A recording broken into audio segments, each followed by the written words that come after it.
नमस्कार साक्षी news network और आप सभी का स्वागत है। रामनवमी का पर्व वैसे तो देश भर में धूमधाम से मनाया गया, लेकिन 4 राज्यों में बवाल की भी खबरें हैं।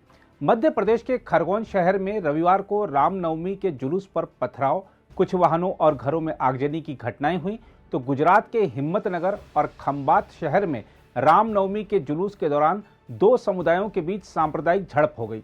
खंबात में हुई सांप्रदायिक झड़प में तो एक व्यक्ति की मृत्यु हो गई है, जबकि एक अन्य घायल हो गया है।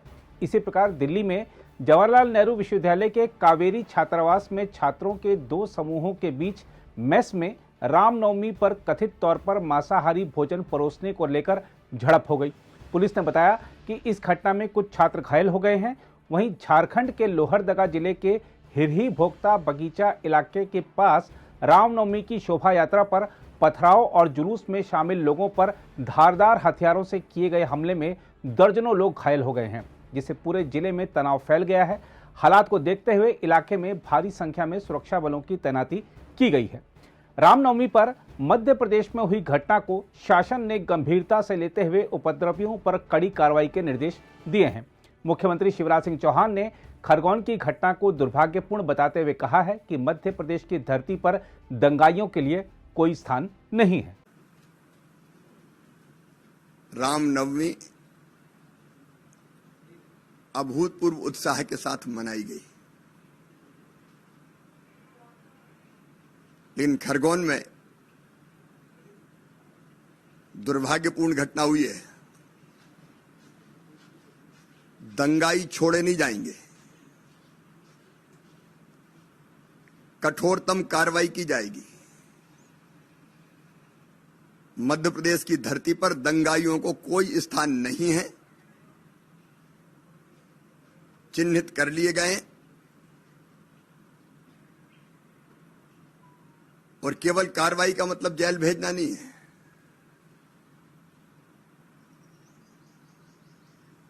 जिनने पत्थर चलाए हैं,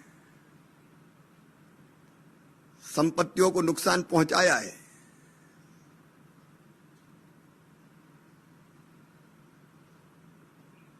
उनको दंडित तो किया ही जाएगा,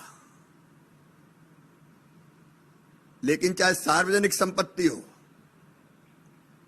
चाहे निजी संपत्ति हो, जितना नुकसान हुआ उसकी वसूली भी उनसे की जाएगी। मध्य प्रदेश पे हमने लोक एवं निजी संपत्ति को नुकसान का निवारण और नुकसानी की वसूली अधिनियम पारित किया है।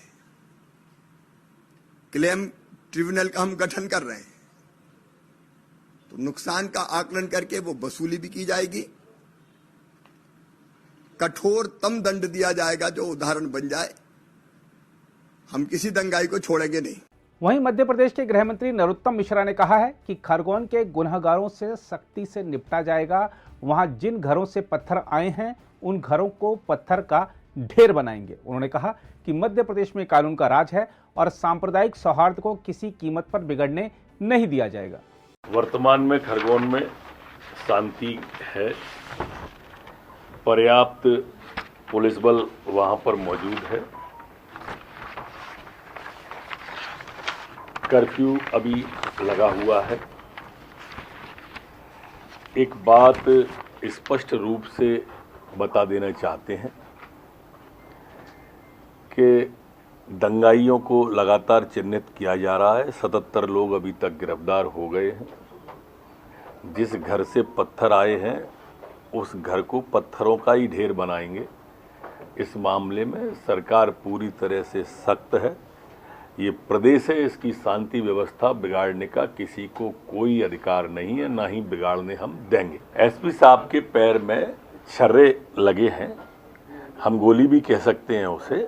वो घायल हुए हैं। हमारे पुलिस के 6 जवान और घायल हुए हैं वहाँ पर, और अभी वो नॉर्मल हैं। सिर्फ एक व्यक्ति है शिवम शुक्ला नाम के, जो पुलिस के नहीं है, वो थोड़ा सिर में चोट ज़्यादा है।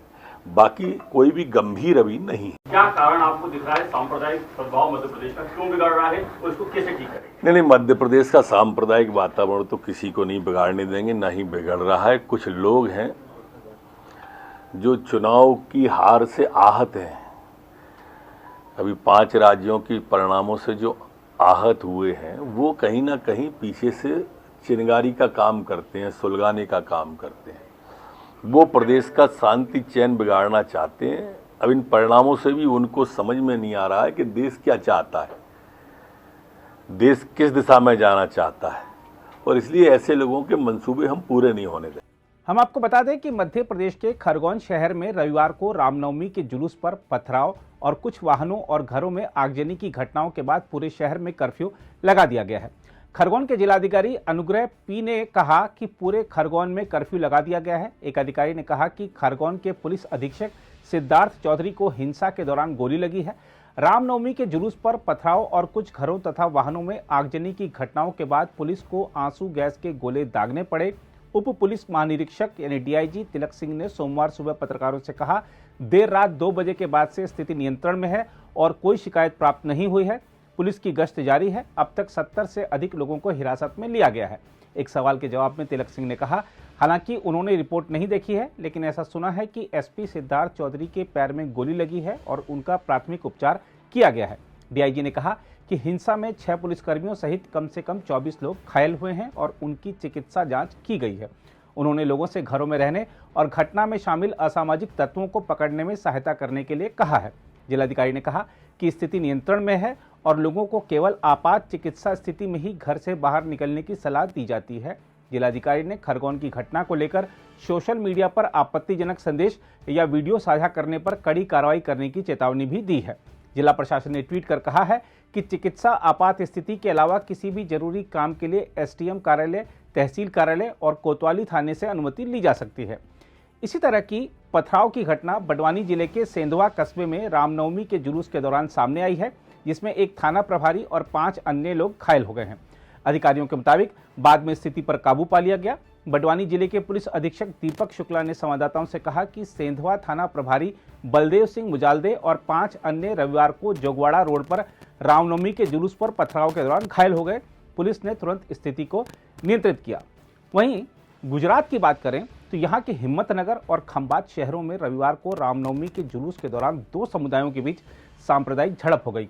खंभात में हुई सांप्रदायिक झड़प में एक व्यक्ति की मौत हो गई, जबकि एक अन्य घायल हो गया। पुलिस ने बताया कि सांप्रदायिक झड़पों के दौरान पुलिस को पथराव करने वाली भीड़ को नियंत्रित करने के लिए आंसू गैस के गोले छोड़ने पड़े। हम आपको बता दें कि खंभात शहर आणंद जिले में पड़ता है, जबकि हिम्मतनगर साबरकांठा जिले में है। पुलिस अधीक्षक अजीत राजन ने कहा है कि रविवार दोपहर को खंभात में रामनवमी जुलूस के दौरान 2 समुदायों के बीच हुई पथराव की घटना के बाद घटनास्थल से लगभग 65 वर्षीय एक व्यक्ति का शव बरामद किया गया, जिसकी शिनाख्त नहीं हो सकी है। उन्होंने बताया कि इस घटना में एक अन्य व्यक्ति घायल हुआ है, जबकि उपद्रवियों ने कुछ दुकानों में आग लगा दी। अधिकारी ने कहा कि बाद में हालात को काबू में करने के लिए आंसू गैस के गोले छोड़े गए। वहीं झारखंड की बात करें तो लोहरदगा जिले के हिरही भोक्ता बगीचा इलाके के पास रामनवमी की शोभा यात्रा पर पथराव और जुलूस में शामिल लोगों पर धारदार हथियारों से किए गए हमले में दर्जनों लोग घायल हो गए, जिससे पूरे जिले में तनाव फैल गया। हालात को देखते हुए इलाके में भारी संख्या में सुरक्षा बलों की तैनाती की गई है। प्रत्यक्षदर्शियों ने बताया है कि लोहरदगा में कुजरा की ओर से रामनवमी की शोभा यात्रा आ रही थी, तभी कब्रिस्तान के पास दूसरे समुदाय के लोगों ने नारेबाजी नहीं करने के लिए कहा, लेकिन जब तक कोई कुछ समझ पाता, कुछ शोभा यात्रा में शामिल लोगों पर पथराव शुरू हो गया, जिसमें अनेक लोग घायल हो गए।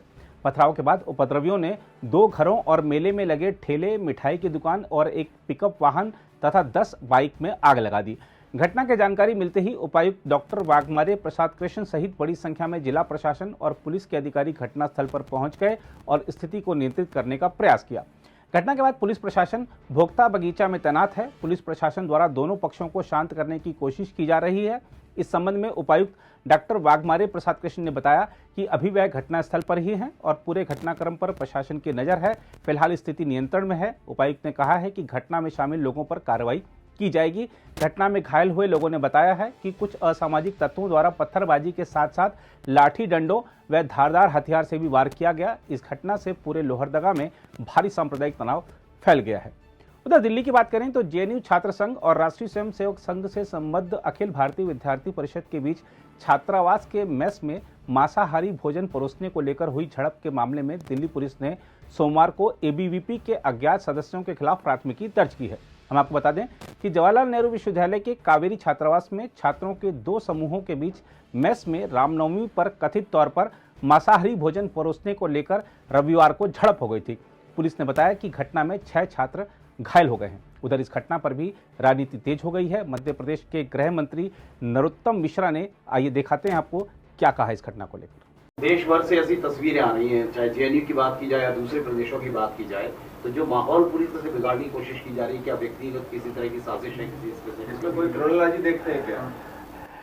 देखिए, क्रोनोलॉजी तो मैंने जैसा अभी उल्लेख किया वैसा ही है। ये टुकड़े टुकड़े गैंग के जो लोग हैं और इनके जो सरपरस्त हैं, जेएनयू में जब टुकड़े टुकड़े गैंग ने नारे लगाए थे तो सबसे पहले राहुल गांधी ही मिलने गए थे, सबसे पहले केजरीवाल ही मिलने गए थे। करौली में अभी तक कर्फ्यू है, एक ट्वीट और एक शब्द नहीं बोला राहुल गांधी जी ने। कांग्रेस की सरकार है वहां पर। ये स्पष्ट रूप से समझ में आती है कि ये किसकी क्रोनोलॉजी है। अब जेएनयू को भी अपन देख लें तो जहां पर संविधान पढ़ाया जाता हो, संवैधानिक वहां तोड़ने की बात की जा रही हो। अब मैं आज तक नहीं समझ पाया रामनवमी के दिन या हमारी आस्थाओं के साथ खिलवाड़ करने में इन लोगों को क्यों आनंद आता है और क्या आनंद आता है। मांसाहार, पूरा विश्व अब शाकाहार की तरफ बढ़ रहा है, तब ये एक पवित्र संस्थान को इस तरह के भावनाओं को आहत करने की कोशिश कर रहे हैं। अगर आप भी लेना चाहते हैं देश दुनिया की तमाम जानकारी तो आज ही सब्सक्राइब करें हमारे चैनल को। साथ ही नीचे दिए बेल आइकन को जरूर दबाएं ताकि हर अपडेट आप तक पहुंच सके।